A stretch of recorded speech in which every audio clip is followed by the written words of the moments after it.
São Pedro, também conhecido como Simão Pedro, foi um dos 12 apóstolos de Jesus Cristo e uma figura proeminente na história do cristianismo.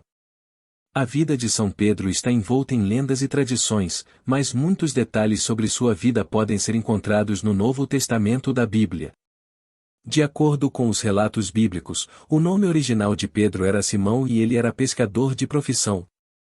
Ele foi chamado por Jesus para se tornar seu discípulo e, ao longo de seu ministério, Pedro se destacou como um dos líderes do grupo dos 12 apóstolos.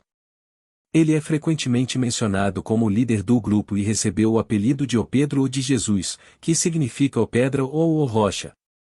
Pedro desempenhou um papel crucial na vida de Jesus e testemunhou muitos dos eventos importantes vivenciados nos evangelhos. Ele esteve presente em momentos emocionantes, como a transfiguração de Jesus, a ressurreição da filha de Jairo e a última ceia. Pedro também testemunhou a crucificação de Jesus e, de acordo com os relatos bíblicos, resistiu a conhecer Jesus 3 vezes antes de sua crucificação, cumprindo assim uma profecia feita por Jesus. Após a morte de Jesus, Pedro se tornou um líder proeminente na igreja primitiva em Jerusalém. Ele pregou o Evangelho e foi instrumental na manifestação do cristianismo entre os judeus e gentios. Pedro é creditado com a realização de milagres e curas em nome de Jesus.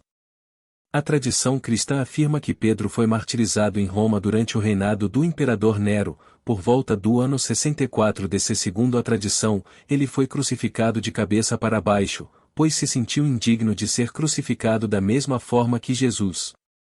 São Pedro é venerado como o primeiro Papa da Igreja Católica Romana e é considerado o fundador da Igreja em Roma.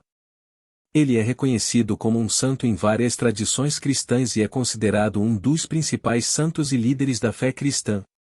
A vida de São Pedro é um exemplo de fé, dedicação e perdão. Apesar de suas fraquezas e falhas, ele encontrou a redenção e se tornou um dos pilares do cristianismo.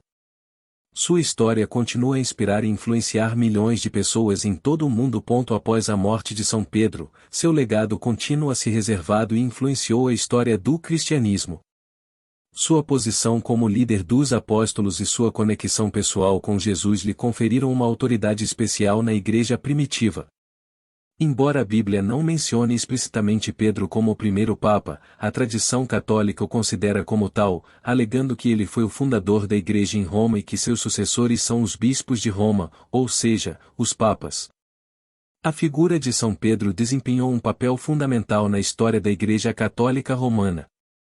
Seu martírio em Roma, juntamente com a paixão dos cristãos pelos imperadores romanos, deu origem a uma tradição de fé e resistência que se mantém até hoje. A Igreja de São Pedro, localizada no Vaticano, é considerada um dos locais mais sagrados do cristianismo e o centro da autoridade papal. A imagem de São Pedro também se tornou um símbolo poderoso na arte e na cultura cristã. Ele é frequentemente retratado segurando as chaves do reino dos céus, simbolizando seu papel como guardião das portas do paraíso. A figura de Pedro como um pescador também é frequentemente representada, refletindo sua profissão anterior e sua chamada para se tornar um pescador de homens.